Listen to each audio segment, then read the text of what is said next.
Welcome to our 26th conference on leadership and culture. It's an amazing effort. I'm always curious when we run these events. If this is your first conference, can you put your hand up? Wow, incredible. We've got a little bit of work to do still. Our mission is to change the world one organisation at a time. That's what we're about. You're going to hear some incredible stories today of how organisations are working about changing their organisation to allow their people to be their best. That's our ultimate goal, that every individual, every day, can be their best. How do we do that? We work with individuals. We have academically credentialed and recognised diagnostics that allow individuals to discover, become aware, build acceptance, and then take action. We also work with teams, help teams to be high-performing, help teams to be that champion team. And let's hope the Sydney Swans get there on Saturday. Sorry, GWS. Or I'm actually okay with either one of them. I was in Melbourne last week and I got booed when I said that. So we do work with teams to allow the teams to be their best. And finally, it's the Holy Grail, allowing an organisation to have a culture that allows it to deliver on its promise to its employees, its customers, and its shareholders. So we coined the ripple effect many years ago now. And the ripple effect allows us to actually understand how we work and what we're trying to do. And it starts with all of us as individuals. Individuals in this room, when we get out of bed in the morning and how we think, what motivates us to do what we do. And others can give us feedback about how we behave. What do they see us do? What actions do they see us take? What tone do we use? What approaches do we use? Even our mannerisms. And we know through our research is that your thinking links to your satisfaction. I often talk about your thinking links to your well-being. It's your well-being at home, at play, and at fun. And that behaviour from others actually links to your effectiveness as an individual. Are you promotable? Are you effective at using time? Are you open to feedback? What level of stress do others see in you? And the key is, are you building relationships and are you getting things done? The extension of that is to teams. And how cohesive are we as a unit? Do we actually collaborate well together? Are we committed to the solution? Are we using the time effectively? We're getting the right data to actually make our team as best as we can be. One of our newer diagnostics is the impact diagnostic. And this is like looking through the window to see how others are behaving as a result of my leadership. What am I creating as a leader? And that's a real measure of your leadership effectiveness. Are others inspired by you to be their best every day, every week, every month, every year? And then we get to the C word, probably one of the most abused words in the English language today. I just want to put it out there, engagement is not culture. Engagement is how I feel about an organisation. Culture is how am I expected to behave. For me to thrive or survive, to exist in this organisation, what behaviour should I exhibit? And culture's under the water. It's where the true transformation of change happens. You can have an engagement score that's very high, but have poor underlying behaviours. And you just need to pick up any of the newspapers today and there'll be some case studies in there where engagement's high, but the behaviours are less than desired. We know that culture leads to tangible results for your organisation.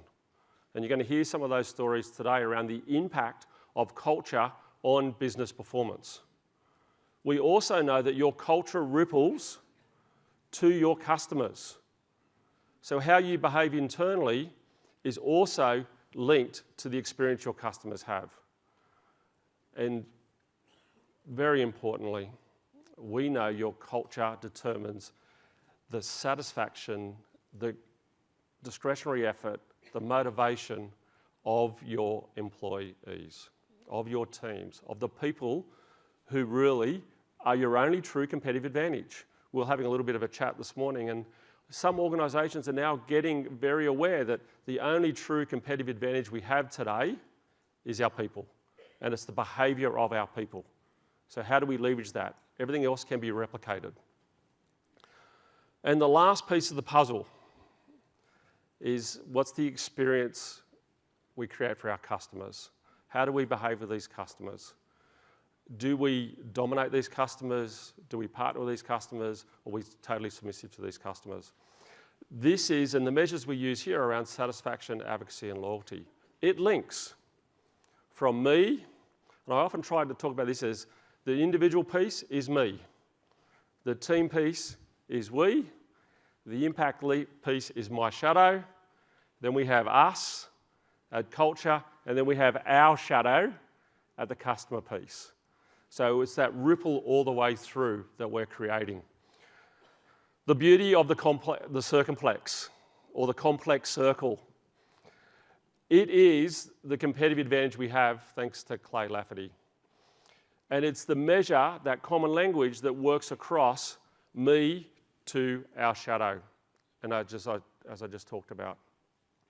For those who haven't seen the circumplex before, the top half of this circumplex is satisfaction needs, intrinsic needs. I'm motivated because of what I can do, all right? I'm looking to be my best. I'm looking to grow. I'm looking to make a difference. I want to take others on the journey with me.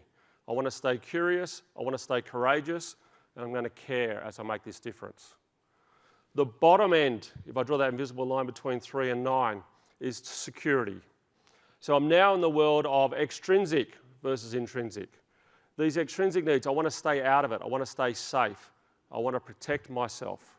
And I can do that from the lens of over on people and an orientation towards people, or an orientation towards task over on the blue-red side.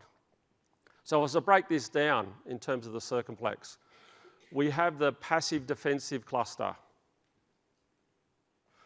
At the passive defensive cluster, we often describe this as the area which I'm going to do everything in my power to be good. I'm going to go along with others.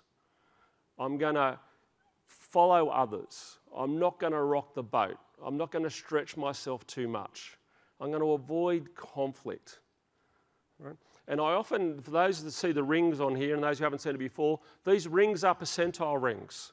And that 50th percentile ring is the third ring out. It's the halfway point. So if these passive defensive styles are really high, I really need to do this. All right? I really need to be accepted. I need to follow the rules. I need to actually wait. I need to avoid conflict. If it's under the 50th percentile, the lower it goes, I want it. In this area, and you're going to hear a lot about culture today, if you're living here in a culture world, the organisation, I would say, is vulnerable. Because the world is moving, but you are holding in the same place. You don't want to change. You're adverse to change. I'm going to stick to what I know because it allows me to be safe. If I flip over to the aggressive defensive section, often this gets framed as look good. But now my motivation is actually to critique, stand out, dominate, control, appear competent. That old favourite, my personal favourite of perfectionism. Is there any others in the room? In this area, we talk about if we live here organisationally, we're going to be volatile. We're not quite sure what we're going to get on any given day. Right? I'm really motivated to control. Internally, I'm not going to share. I'm not going to collaborate. I'm going to limit the information that I share. And at the top, we have our constructive styles. So we're balancing task and people. And I often get asked, DB, why is it 3 clusters and not 4 quadrants? Life would have been so much easier if you just had, all right? I'll give you the short answer, because the mathematics says so. That's the short answer. The correlations, affiliative and approval are close together.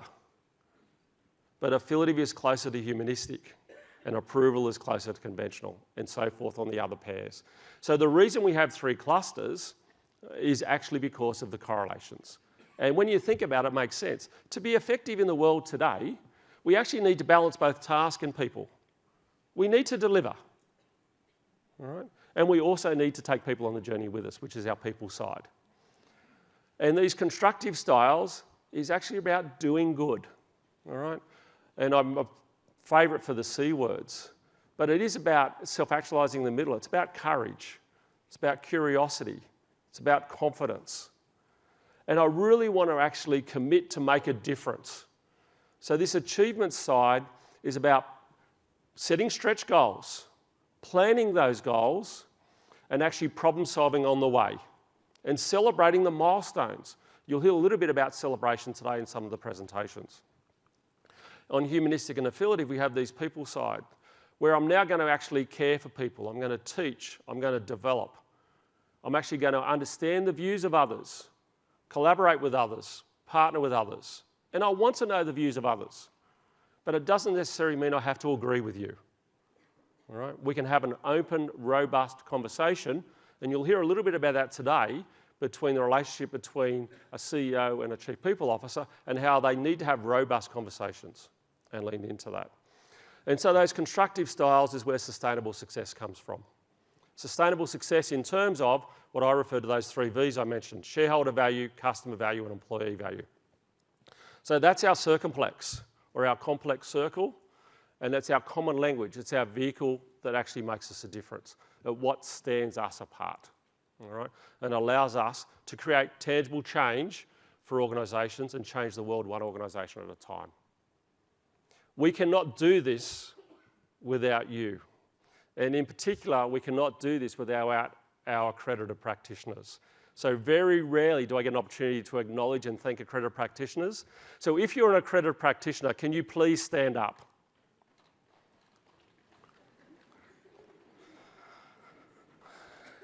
Can you please congratulate these people, because these are the people that are doing the work. Thank you very much.